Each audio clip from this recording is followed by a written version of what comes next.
நல்லவர்களை அடையாளம் காண்றது ரொம்ப முக்கியம். ஏன்னா வாழ்க்கையில் யாரை நம்புறோம் என்பதுதான் நம்ம வாழ்க்கையை உயர்த்துமா இல்ல பாதிக்குமா என்பதை தீர்மானிக்கும். இது ரொம்ப சிம்பிளா புரிய சில முக்கியமான சின்ன சின்ன அடையாளங்கள் ஒன்று. பேசுறதை விட செயல் முக்கியம். நல்லவர்கள் அதிகமா பேச மாட்டாங்க. அவர்கள் செயலில்தான் காட்டுவாங்க. நான் உனக்காக இருக்கேன் சொல்றவங்கல்ல. உண்மையிலேயே நமக்கு தேவைப்பட்ட நேரத்தில் வர்றவங்க தான் நல்லவர்கள். ரெண்டாவது, உன்னை மதிப்பாங்க. நல்லவர்களுக்கு உன்னோட உணர்ச்சிகள் முக்கியம். உன்னை அவமதிக்க மாட்டாங்க. உன் கருத்தை கேட்பாங்க. உன்னை தாழ்த்தி பேச மாட்டாங்க. மூன்றாவது, பின்னால பேச மாட்டாங்க. நல்லவர்கள் ஒருத்தரிடம் நல்லா பேசிட்டு பின்னால கெட்ட விதமா பேச மாட்டாங்க. நேர்மையா இருக்கும். அதுதான் அவர்களின் அடையாளம்.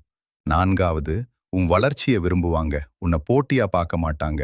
உன் முன்னேற்றத்துக்கு சப்போர்ட் பண்ணுவாங்க.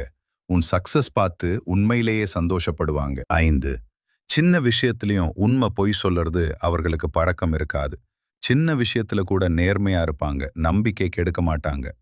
6, கஷ்ட நேரத்துல தான் தெரியும் நல்லவர்கள். ஹாப்பி டைம்ல மட்டும் இல்ல, நீ கஷ்டப்படுற நேரத்துல உன்னோட இருப்பாங்க.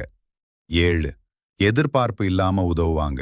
நான் இதை பண்ண நீ என்ன தரப்போற இப்படி கேட்க மாட்டாங்க. மனசார சார உதவுவாங்க. முக்கியமான உண்மை, நல்லவர்களை கண்டுபிடிக்க நேரம் கொடுக்கணும். கவனிச்சு பார்க்கணும். ஒரு லைன் நினைவில் வை. சொல்லும் வார்த்தை இல்ல, செய்யும் செயல்தான் மனிதனின் உண்மையான முகம்.